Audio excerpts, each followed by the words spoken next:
Assalamualaikum warahmatullahi wabarakatuh. Ikuti dan kunjungi channel YouTube Maulizul Akbar NAD. Subscribe, like, share, komen.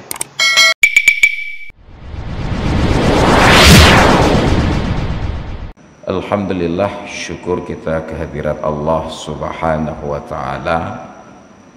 Sampai dengan hari ini diberikan kesehatan, kekuatan iman untuk menggerakkan kaki kita melangkah menuju masjid, menunaikan salat fardu yang tadi disebutkan salat yang paling utama berjamaah di waktu subuh. Hari ini bertepatan dengan 25 hari bulan Safar 1443 Hijriah, yang mungkin dalam tradisi kita di Aceh pada hari Rabu nanti dipersepsikan sebagai Rabu Abih. Setelah Rabu besok enggak ada Rabu lagi, Kabih. Rabu yang identik dengan tradisi tulak bala, dan masih hidup tradisi tersebut di pantai barat dan selatan, juga di sebagian daerah di pantai timur dan utara Aceh, tulak bala. Sedangkan di Banda Aceh dan juga di Pidi barangkali nggak sanggup ditolak lagi balanya, maka nggak ada lagi aktivitas tersebut. Kaguhon cat bala. Persepsi yang berangkat dari tradisi sejak dari zaman jahiliyah dulu, yang orang-orang jahiliyah menjadikan bulan Safar ini sebagai tersangka atas segala perilaku buruk manusia, sebagai bulan at-tasyaum, bulan bersikap pesimis, seolah-olah semua keburukan berkumpul di bulan ini. Datanglah Rasulullah dengan syariat Islamnya, merehabilitasi nama baik dari bulan Safar yang merupakan salah satu dari 12 bulan di dalam kalender, apapun jenis kalendernya, tetap ada 12 bulan dalam setahun. Maka Rasulullah jadikan bulan Safar itu sebagaimana lazimnya bulan yang lain, beraktivitas, mencari nafkah, beribadah. Ketika orang-orang jahiliyah tidak berani menikah di bulan Safar, Nabi menikahi salah seorang wanita menjadi istrinya di bulan Safar. Saat kita telusuri kenapa bulan Safar menjadi tersangka, ternyata orang Arab sejak dari zaman jahiliyah mereka sudah mempraktikkan sebuah standar akhlak yang sangat tinggi, yang bahkan sebagai umat Islam yang hidup di negeri yang konon mengaku menjalankan syariat Islam, walaupun cilet-cilet, kita masih kalah jauh dibandingkan dengan orang jahiliyah ini. Apa yang mereka lakukan? Mereka muliakan bulan-bulan haram itu sedemikian tinggi kedudukannya. Dan kita tahu sebelum bulan Safar terdapat 3 bulan haram berturut-turut: Zulqidah, Zulhijjah, Muharram. Kata para ulama di dalam kitab tafsir, sedemikian tingginya penghormatan orang jahiliyah terhadap bulan haram, mereka tidak melakukan kejahatan sama sekali di bulan tersebut. Pancuri, piuh, koruptor cikana aja menilai, penyamun piuh, penjahat piuh, pemerkosa piuh, bahkan sampai pada derajat seorang anak yang ayahnya mati dibunuh bertemu dengan pelaku pembunuh ayahnya di bulan-bulan haram, diredam keinginan untuk membalas dendam demi memuliakan bulan haram. Begitu sampai ke Aceh, anai preh bulan haram, popo yang perlai teop saja, perlai melau, perlai pakai, perlai mutak, bandum terjadi di bulan haram. Maka kita sebenarnya hanya menjadikan syariah Islam itu sebagai nomenklatur untuk mencairkan anggaran, bukan untuk memperbaiki kehidupan. Maka nauzubillah, maka piuh tu, selesailah bulan haram, fa idzan salakhal ashhurul hurum, ketika bulan-bulan haram itu insilah, Insilah itu di dalam bahasa Arab menggambarkan proses pergantian kulit pada ular. Itu bit dari kulit awal, itu bit kulit baru. Terurai bulan haram tersebut, dan yang pertama mereka temui adalah bulan Safar. Maka pada bulan Safar itu semua pelaku kejahatan kembali ke habitatnya. Yang pencuri mulai cimucu dema, yang preman mulai termepoh dema, yang koruptor mulai jabut lagi sadlam, yang mau berzina, yang mau berjudi, minum arak. Maka mulailah aktivitas kemaksiatan itu di bulan Safar, sehingga orang-orang jahiliyah berpikiran negatif, nyuat saya ke bulan Safar kamu musibah. Asal sudah masuk bulan Safar musibah, maka tertanam di dalam benak mereka. Datanglah Islam, Allah turunkan ayat Al-Quran surat At-Taubah, inna iddatasy syuhuri 'indallahi 12 syahran, sesungguhnya perhitungan bulan di sisi Allah itu ada 12 bulan dalam setahun. Sunnatullah, tidak ada seorang manusia pun dan tidak ada satu budaya dan peradaban pun yang sanggup membantah bahwa dalam setahun ada 12 bulan, kecuali di Indonesia ada bulan ke-13, itu pun khusus untuk PNS. Indonesia dilawan. Hana bagop na bagdanya just in Indonesia.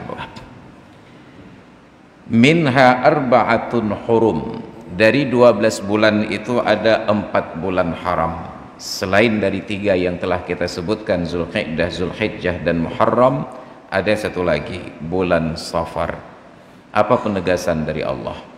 Fala tadlimu fihinna anfusakum, janganlah kalian berbuat zalim pada bulan-bulan tersebut kepada diri kalian. Ada sebagian ulama yang mengembalikan dhamir fihinna di bulan-bulan tersebut kepada 4 bulan haram saja. Jangan berbuat zalim di bulan-bulan haram. Ada yang ulama mengembalikan dhamir hinna itu kepada 12 bulan. Maka janganlah kalian berbuat zalim kepada diri kalian pada 12 bulan tersebut. Kalau ingin berbuat zalim, berbuat zalimlah di bulan ke-13. Mungkin bahasanya demikian. Pokoknya dalam 12 bulannya baik minta pakai. Datang Islam menetralisir. Ini kemuliaan ajaran Islam. Dijadikan bulan haram istimewa dan bulan lain juga istimewa. Dari 12 bulan tersebut kita dilarang untuk melakukan demikian. Maka demi memastikan tidak adanya kezaliman di dalam Islam, disyaratkan bahwa setiap komunitas sekecil apapun mesti ada pemimpin dan ada rakyat. Sampai pada tingkat 2 orang melakukan perjalanan musafir, mesti ditunjuk salah seorang untuk menjadi pemimpin. Maka tadi malam ketika musafir dari Aceh Raya ke Aceh Pidi, di Pidi nggak ada Aceh ya, dari Aceh Raya ke Pidi, itu dalam rombongan memang sudah ada pemimpinnya. Saya sebagai kepala keluarga dan bertanggung jawab, imamu qaumin khadimuhum, pemimpin suatu kaum itu adalah pelayan bagi mereka. Maka sejak dari bersih-bersih mobil sampai nyetir mobil sampai ke rumah, saya yang bekerja, istri dan anak-anak hanya duduk manis saja. Makanya sebagai suami, sehebat apapun kita, kalau sudah berjalan dengan istri, posisi tidak lebih dari sopir. Kenapa ya gok-gok rawat? Nah, saya jangan promoh tetap dan sopir. Becat manyang pangkat dan jabatan tetap sopir. Itu nasib sial bagi para suami. Dan itu keberuntungan bagi para istri. Makanya para wanita, Anda tidak perlu repot-repot untuk berkarir agar menjadi orang hebat. Tinggal pasang target saja mau jadi apa, dilanjutkan cita-citanya. Kalau ibu-ibu hanya ingin menjadi ibu bupati, maka tidak perlu masuk politik. Tinggal cari suami yang seorang bupati, langsung jadi ibu bupati. Jika mau ragam hitam, mengkawin dengan urinang yang jabatan bupati tidak pernah dipanggil sebagai bapak bupati. Di Banda Aceh periode yang lalu wali kotanya perempuan, Ibu Hajjah Eliza Sa'aduddin Jamal.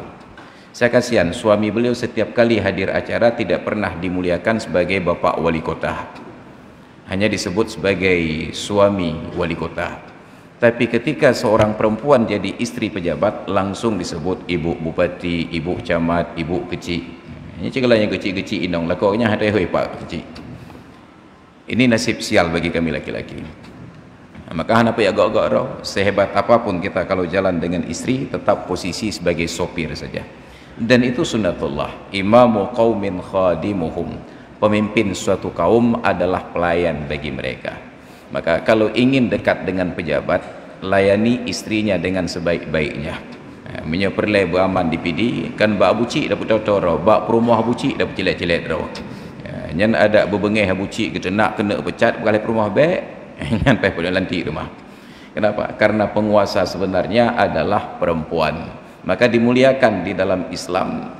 Ketika di zaman jahiliyah dipersepsikan wanita itu sebagai pembawa sial, lalu Rasulullah datang mendeklarasikan kullukum ra'in wa kullukum mas'ulun an ra'iyatihi.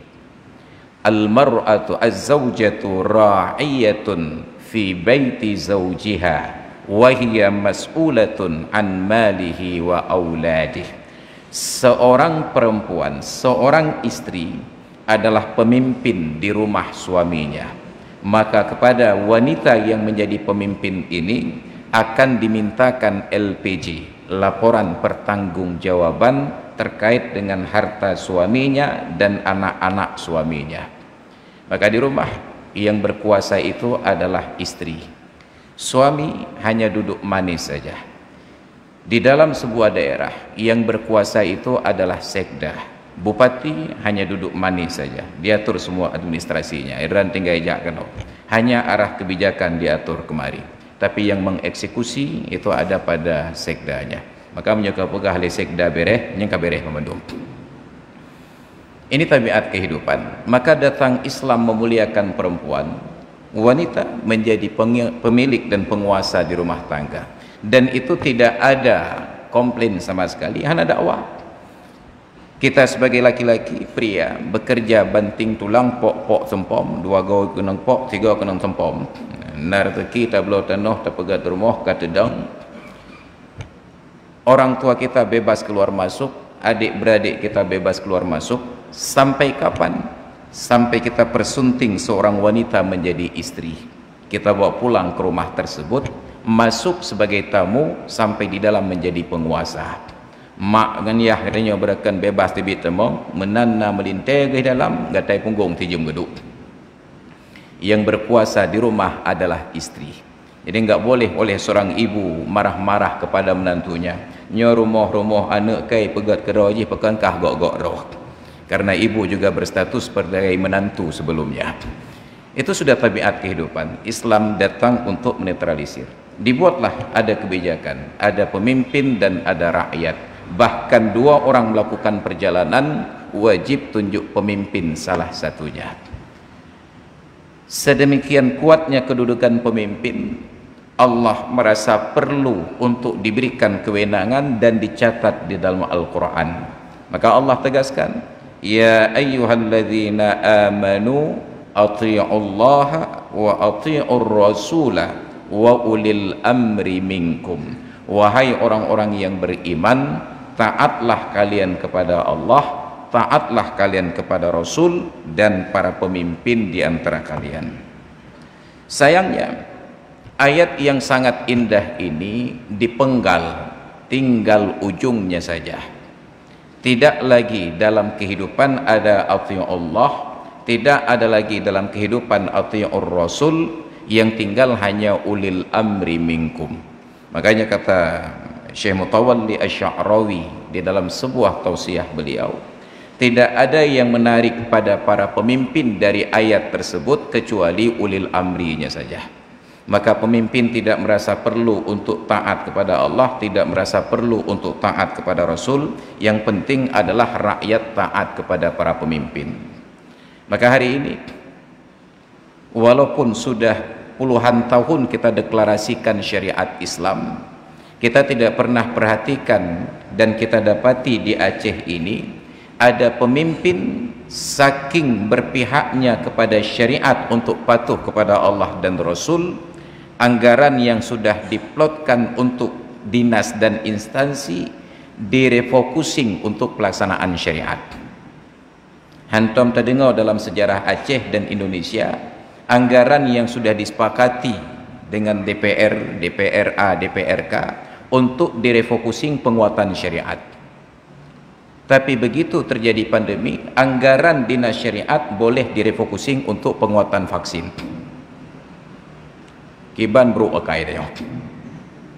Maka tadi saya bacakan surat Al-An'am ayat 136. وَجَعَلُوا لِلَّهِ مِمَّا ذَرَأَ مِنَ الْأَنْعَامِ وَالْحَرْثِ نَصِيبًا. Mereka jadikan untuk Allah Ta'ala, ini cerita orang jahiliyah dulu, mereka jadikan untuk Allah Ta'ala dari segala yang mereka usahakan, baik binatang ternak ataupun pertanian, nasibah, ada jatah untuk Allah. Jangankan kita yang muslim dituntut zakat dan sedekah, bahkan orang jahiliyah Quraisy dulu yang tidak mengenal syariat, mereka tetap paham bahwa naha Allah Ta'ala. Faqalu hadza lillahi biza'mihim. Lalu ketika sudah panen hasil pertanian, ketika sudah berkembang biak binatang ternak, mereka ambil sebahagiannya, mereka katakan hadza lillah, nyo ke Allah Ta'ala. Biza'mihim, bukan dengan ketentuan syariat, hanya dengan sangka mereka saja, nyo ke Allah Ta'ala. Wa hadza li syurakaina, mereka ambil satu bahagian lagi, ini untuk Tuhan-Tuhan yang menjadi sekutu kami, untuk Lata, Uzza, Manaf, Hubbal dan berhala-berhala yang lain. Mereka berbagi untuk Allah dan untuk Tuhan-Tuhan yang lain. Tapi yang paling menarik, terlihatlah praktek yang kita lakukan hari ini. Fama kana li syurakaihim fala yasilu ilallah. Jatah binatang, jatah tanaman yang mereka persembahkan untuk berhala-berhala mereka, itu tidak akan pernah sampai pada tempat yang mereka plotkan untuk Allah Ta'ala. Pegat dua buah plot, belah no ke Tuhan awaknya, belah no ke Allah Ta'ala.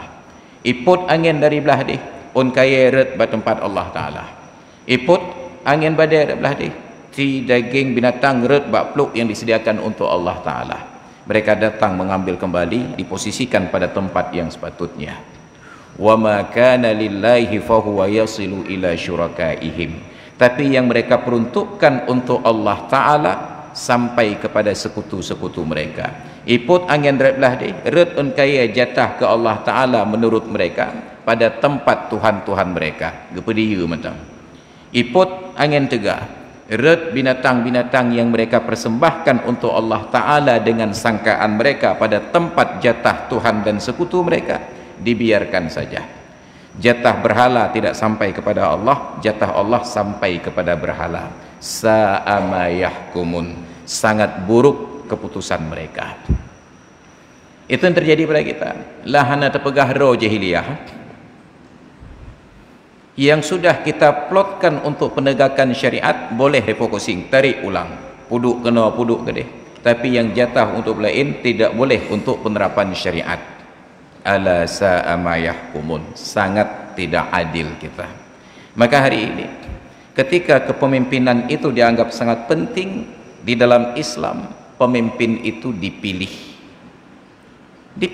diseleksi dengan sangat ketat, dipersiapkan. Maka keperluan, kebutuhan paling mendasar pada pemimpin adalah kemampuan untuk menerasikan, membahasakan keinginan-keinginan di dalam benaknya itu kepada warga. Maka di dalam Islam, sepanjang perjalanan kehidupan para khalifah, dari masa Rasulullah, Khulafaur Rasyidin, sampai yang terakhir Bani Utsman, Turki Utsmani, siapapun pemimpinnya, khalifahnya, maka mereka sekaligus menjadi imam dan sekaligus menjadi khatib. Rasulullah hudib ganyan imam ganyan khatib, gantole Abu Bakar dalam masa khalifah Abu Bakar ganyan imam ganyan khatib, sampai Sidina Umar, Utsman, Ali, Muawiyah, Yazid, Muawiyah bin Yazid, sampai pada generasi-generasi setelahnya. Siapapun jadi presiden, mereka imam dan mereka khatib. Maka imam Masjid Istiqlal tidak perlu berfikir mengatur jadwal imam, jadwal khatib. karena sudah tentu imamnya adalah yang menjabat presiden. Lawitnya Jokowi je khatib. Masjid Raya Baitur Rahman Banda Aceh, BKM-nya tidak perlu repot menyusun jadwal khatib, karena imam dan khatib hanya 2 orang berganti-ganti. Yang pertama gubernur dan yang kedua wali Nanggrawang. Nyan be'an gejak gelake tadi mo tayu kenah nguting. Nyan bakje ke gubernur wali Nanggrawang tenah-tenah tayu kena melimbang hai tim. Maka saya sudah punya usulan, mungkin sebaiknya ke depan calon bupati, calon kepala daerah, calon gubernur itu harus punya kemampuan selain mampu baca Al-Quran juga mampu untuk berkhutbah. Nya menyakal lagi yang syarat ini, insya-Allah kamu tengku-tengku dayahnya ndak peluang. Menyahan habis. Itu kesempatan emas untuk mewacanakan keinginan program-program ke depan dan untuk menyelesaikan konflik-konflik sepekan yang telah lalu. Maka khutbah Rasulullah, khutbah khalifah itu singkat karena itu adalah bahasa hukum.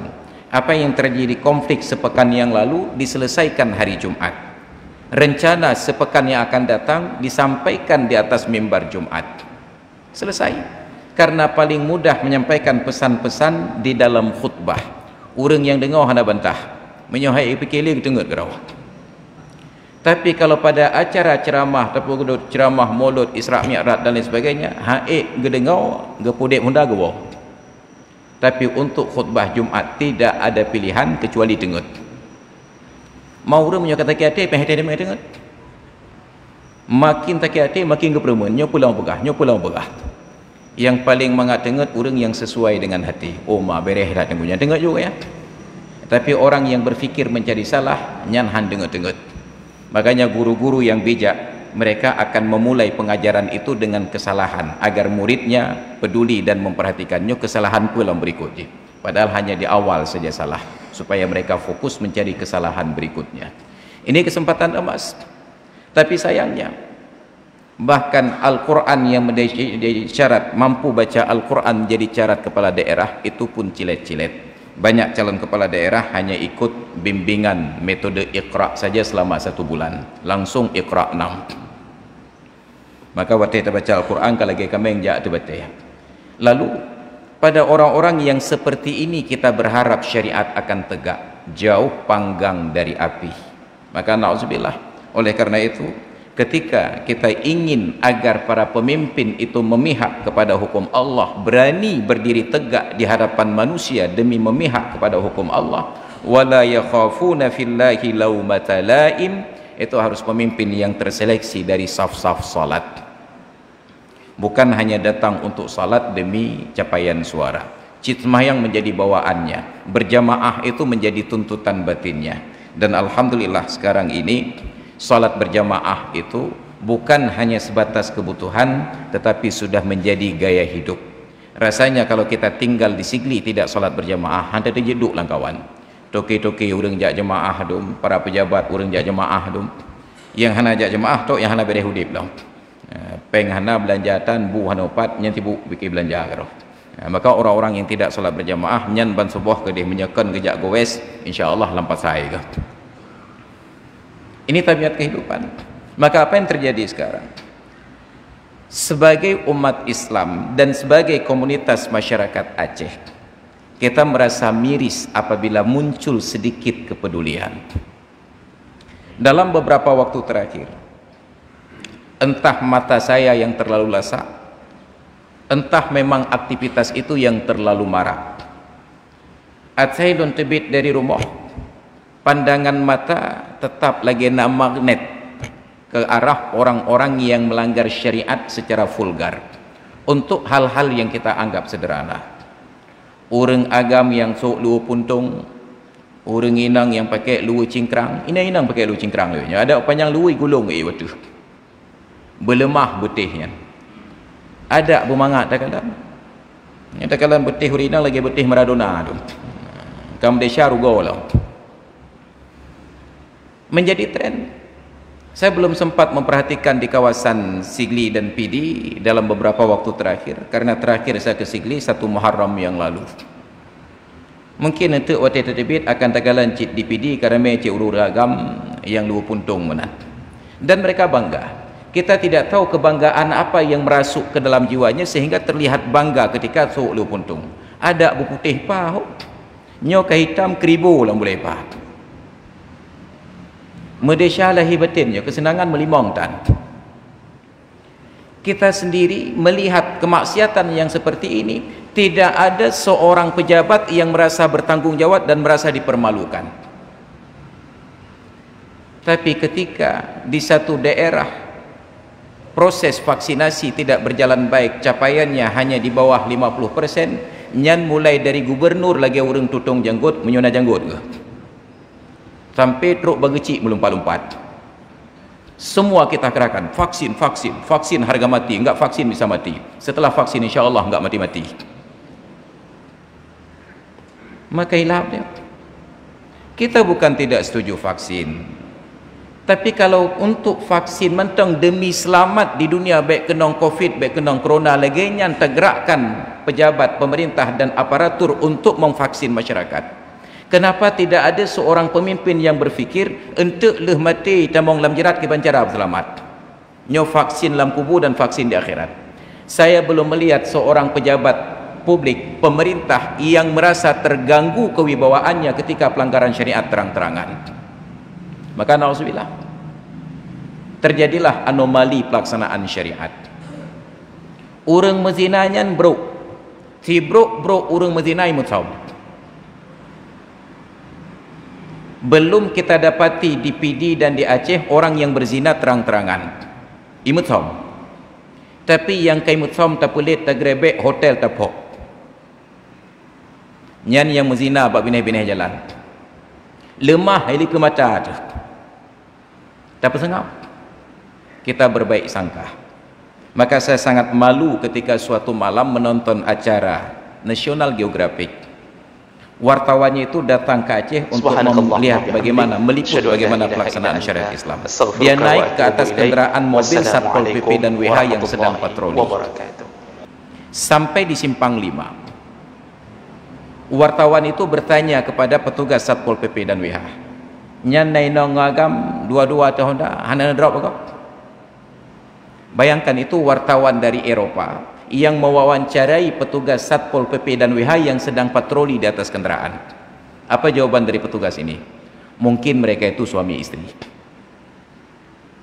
Ini petugas yang sangat berbaik sangka. Menyo polisi bandu laginya leh pencuri.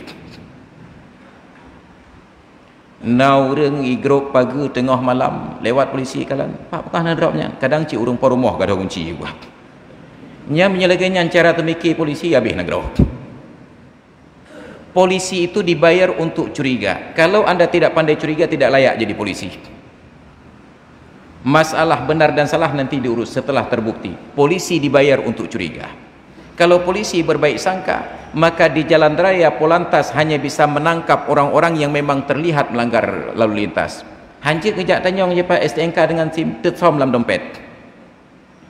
Yang hana helm ilegerop, yang hana pakai sabuk ilegerop, yang kenal pot hana jelahnya ila gerop. Tapi ternyata yang kaim kenang gerop, yang hana SIM hana STNK. Makan sabar lagi WH cik benar. Yang mentina ti panjang rat tapi dia jepat yang kaim utsom lah hotel dah jarok. Maka di dalam syariat kita diarahkan untuk mengantisipasi maksiat, bukan menjebak orang untuk berbuat maksiat. Wala taqrabuz zina, jangan kalian mendekati zina. Urang mezina watai puto menteng yang kapayah tamileh. Tapi di Aceh syariatnya terbalik. Biarkan orang berbuat zina sampai terbukti baru kalian tangkap. Maka menyenatakan urang agam mutam-mutam melum-lum itamong lam rumah tirau rinong nyah na tapagap ele. Tapakat urang lain ramai-ramai jak telum leh. Kai tamong hana segera tagrebek. Pakat menyelimong minit bayi tamong hiti memang zina alam. Preh hilai tiat mesti tengah jam, tengah Medina baru tagrebek. Nyan so yang berokai. Yang Medina apa yang drop? Tidak ada di dalam Islam orang berzina itu yang tertangkap dan dapat dibuktikan. Yang ada dalam sejarah Islam orang yang berzina buat pengakuan. Atau dalam kondisi sekarang orang berzina dipaksa untuk mengaku. Karena prinsip penerapan aturan hukum hudud kepada pelaku zina, ada 4 orang saksi pria baik-baik yang menyaksikan mereka sedang berbuat zina. Kalau bahasa Nabi, seperti salah seorang kalian sedang makan pisang di dalam mulutnya. Belaganyan dagalan. Pajan tapreh napet rau urang agam gat-gat gejak temai kalian urang pubuk zina belaganyan. Menyo napet rau urang agam ke temai kalian urang pubuk zina tengah laganyan, nyan katente urang agam yang hana gat-gat. Ci tengah ke preh giliran ke. Nauzubillah. Tapi ternyata kehidupan syariat kita syariat yang menjebak, bukan syariat yang memperbaiki. Maka ini semua ada di dalam benak para pemimpin. Maka ketika sekarang kita melihat fenomena demikian dahsyat, Luwu Puntung sudah ngetren, goes pakai Luwu Puntung. Ada TNI Polri latihan jogging pagi-pagi pakai Luwu Puntung. Miris melihat Banda Aceh itu, pusat pemerintahan Aceh, tempat kebanggaan orang Aceh. Tapi seperti negeri yang terjajah, buta-buta tentera dengan polisi dan Bandung pakai celana pendek dan pemimpin tidak punya keberanian untuk menegur. Tenteranya nabude ke, polisinya nabude ke. Padahal tentera dan polisi adalah anak-anaknya para pemimpin. Tinggal komunikasikan dengan baik dengan Pangdam. Pak Pangdam, ini tentera yang di Aceh, tolonglah kalau ada acara latihan di luar itu masyarakat menonton, tolong instruksikan agar tentera itu menutup aurat. Terbuka badan silahkan, tapi tolonglah celananya itu dari pusat sampai ke lutut. Polisi tinggal komunikasikan dengan Kapolda. DPD tinggal Abu Cik ke telepon, Abu Cik kamu enggak berapa cucur ke Bandung. Kapolres cucur ke, Dandim cucur ke. Han dapat Abu Cik Malaysia berkali orang cerai. Hai Abu Cik berapa? Tapi tidak ada keinginan tersebut. Tolonglah Pak Kapolres, ini personel polisi yang latihan jogging pagi-pagi tetap mencontohkan tentang syariat. Maka masyarakat akan menilai dum polisi mentang kalaganyan disiplin, dum tentera mentang kalaganyan. Maka dulu kita sangat berbangga-bangga dan berharap ketika melihat tentera dan polisi dengan seragamnya itu masuk masjid solat berjamaah. Kita bisa sampaikan masyarakat, jika dum tentera dengan polisi mentang kita sembahyang jamaah. Karena dalam persepsi kita dulu yang masuk tentera dan masuk polisinya yang relah awal. Habis relah dan tentera dan polisi.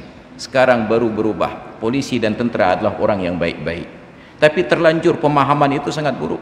Maka dulu kita menakut-nakuti anak-anak yang pegawai polisi itu. Ya, jejak ya, baik untuk hajuk polisi itu. Yang cara punya orang lebih kan. Kenapa? Saking buruknya pemahaman kita tentang polisi dan tentera dulu. Tapi sekarang ternyata mereka yang disiplin salat berjamaah. Hanya tidak kita komunikasikan. Mereka ada standar kesamaptaan fisiknya itu harus benar-benar terukur dan terseleksi. Mereka perlu latihan itu dalam keadaan terbuka. Tapi kita minta tolonglah kalau keluar dari lokasi Anda, keluar dari komplek Anda, di ruang publik itu masyarakat sedang kita ajarkan untuk patuh pada syariat. Tapi belum ada seorang pemimpin Aceh tingkat gubernur sampai kepada kecil yang berbicara demikian, kecuali wali kota Cerkeung. Ini jadi masalah bagi kita. Makanya ke depan saya mencalonkan diri untuk jadi gubernur. Ini pilih lu. Lain pun pegah rumah. Maka hadirin sekalian yang dirahmati Allah, dalam kondisi apatis dan berputus asa seperti ini, kita tetap diingatkan oleh Allah, la tayasu mir rauhillah, jangan berputus asa dari rahmat Allah. Kita hanya meluapkan kekecewaan. Maka saya sedih ketika melihat guru-guru kita yang terhormat dalam tanda kutip hanya menjadi alat. Ketika pemerintah perlu sosialisasi vaksin, saat suara pemerintah tidak didengarkan, dilakukan pendekatan kepada guru-guru kita para ulama. Tampil guru-guru kita ke depan. Saya hanya sedikit kecewa. Kenapa guru-guru kita itu tidak paham kekuatan dan posisinya dengan sedikit melakukan bargaining, mengajukan nilai tawar. Ketika sekarang polisi dan tentera sangat kewalahan masyarakat menolak vaksin, gejak abu-abu. Gecepet iku bacok labu. Gad Pak, kami para ulama akan naik setiap mimbar dan menyampaikan sosialisasi tentang vaksin, tapi tolong simbiosisnya mutualisme bukan parasitisme. Di saat yang sama kami minta bantuan bapak-bapak tentera dan polisi setiap kali berada di jalanan umum dan di ruang publik, bila melihat ada yang melanggar syariat tolong tegur. menjadran netem pejak menan ikan mau menggerok-gerok dah jom buah vaksin. Tapi ternyata hanya sebelah pihak saja. Guru-guru kita para ulama mensosialisasikan tentang vaksin, tetapi guru-guru kita tidak meminta, atau wallahu alam tidak dipublikasi permintaan itu. Tolong tentera dan polisi jaga syariat. Apa salahnya sambil berdiri di pinggir jalan menghentikan kenderaan yang lewat, memeriksa kelengkapan surat-surat kenderaan, menyesok lu puntung dan yang pakan penuh halu. Cara mayang-mayang aja. Bila yang lewat itu laki-laki dan perempuan, tadanya yang tergogoknya ikut perumah ro perumah go. Walaupun hanya dengan gurauan saja, orang yang melakukan kesalahan akan menjadi tidak nyaman. Tugas kita adalah mendatangkan ketidaknyamanan kepada orang yang melanggar syariat. Maka je polisinya kan untuk tidak nyaman kepada orang-orang yang melanggar lalu lintas. Menyoh hana polisi ke bibit, patung polisi pun dong. Menyoh patungnya hidung ni polisi tidur. Kenapa? Supaya orang yang berlalu lintas menjadi tidak nyaman. Mereka mulai berfikir, oh ini kecepatan terlalu tinggi payah tarim karena ada polisi liku. Orang yang hanasim menaikkan anda patung polisi, oh polisi sedang mulai patung lagi. Untuk menimbulkan ketidaknyamanan kepada orang yang melanggar. Itu saja. Masalah tetap terjadi pelanggaran, nyan hana tugas adanya. Itu ada tugas bagian eksekusi. Menyesilap manusia teringat pada malaikat. Maka hari ini dengan gerakan safari subuh, dengan komunitas yang kita bangun sedemikian kuat, kita bisa berdakwah pelan-pelan. Di kampung-kampung tinggal kita sosialisasi kepada kecil tengku imum, tapagah pak kecil tolong menjaga syariat becut, nedata warga kampung nyo bulan ururaya haji yang akan datang, kamu dari Masjid Al-Falah Sigli akan salurkan kerben 2 buah lemau kampungnya. Tapi ingat, lemaunya watenusi kerben sengok hanya boleh dibagi kepada keluarga-keluarga yang sepanjang tahun itu komitmen untuk menjaga syariat. Data fakir miskin, saya merompok lang keluarga ji ana agam itu bit ngalu puntung necoret hana merompok kerben. Saya merompok lang keluarga ji ana darai bonceng le agam gop coret hana merompok ti kerben. Andai kata program seperti ini kita sosialisasikan melalui kecil-kecil di kampung-kampung, nyan ururaya hajinya tak eksekusi lagi nyan. InsyaAllah uke. Ateh nan ana agam itu bit lu puntung itu nyong leyah. Pernah mengerti kerben lam tunyo. Ana inang itu bit menan nyan cik dan yang leyah. Nah hawa pajuh ti lam tunyo. Nyawa so begat. Jaga adab. Maka hari ini pemerintah di Aceh sudah berani mengancam PNS. PNS yang tidak ikut vaksin ditunda penyaluran gajinya. Saya sangat rindu mendengar ketegasan pemerintah dalam bahasa yang sama. PNS yang tidak mendukung syariat ditunda gajinya. Menyona PNS melanggar syariat, na keluarga PNS yang perumoh ganyan anak ganyan melanggar syariat, gaji PNS nya tertun leh bulan. Aman. Hana payah terkerahkan Satpol PP dan WH, hanya tanda tangan saja. Tapi itu baru terjadi nanti saat saya jadi gubernur. Maka hadirin dan hadirat sekalian yang dirahmati Allah, karena waktu pula berat-berat provokasi hanya jadi lantik you untuk tua. Itu yang perlu kita ingatkan sekarang, karena kehidupan kita ini tetap intinya amar ma'ruf nahi mungkar, karena Islam adalah agama dakwah, dan dakwah itu walaupun kita menegakkan amar ma'ruf dan nahi mungkar punya prinsip amar ma'ruf nahi mungkar. Kata para ulama, u'muril ma'rufa bil ma'rufi wanha 'anil munkar bila mungkarin. Ajaklah kepada kebaikan dengan cara-cara yang baik dan elegan, dan cegahlah dari kemungkaran dengan tidak menimbulkan kemaksiatan yang lebih besar dan lebih berbahaya. Maka terjaga adab-adabnya, menyerta grebek urang pubut maksud bet grebek li tatam 3 lami pubut kai pubut cit bet sampai tarak dalam keadaan telun. Urangnya ni tamong dalam ruangan itu pintu itu tingkap baru buah baje itanya tep tebit dari dalam ruangan telun tak keliling kampung masuk lebih palih itanya bawanya. Nah, maka menyona anak muda grebek dan anak mudanya pada pelehan dom leh anjir tapi telun menum. Maka mudah-mudahan dengan cara demikian syariat ini akan mulai terlihat auranya dan kewibawaannya, dan insya Allah dengan adanya ketertiban dan keteraturan, investasi itu akan masuk kemari. Minimal janji dari Allah Ta'ala, wa in khiftumul ailata fasayughnikumullahu min fadlih. Kalau dengan menegakkan syariat kalian takut jatuh miskin, Allah akan berikan kekayaan kepada kalian dari karunia-Nya kalau Allah mau. Hadirin dan hadirat jemaah salat subuh yang dirahmati Allah, Demikian yang dapat saya sampaikan pada kesempatan pagi hari yang mulia ini. Mudah-mudahan menjadi pengingat untuk diri sendiri dan untuk kita semuanya. Lebih dan kurang mohon maaf. Akhirul kalam, hadanallah wa iyyakum ajma'in. Assalamualaikum warahmatullahi wabarakatuh.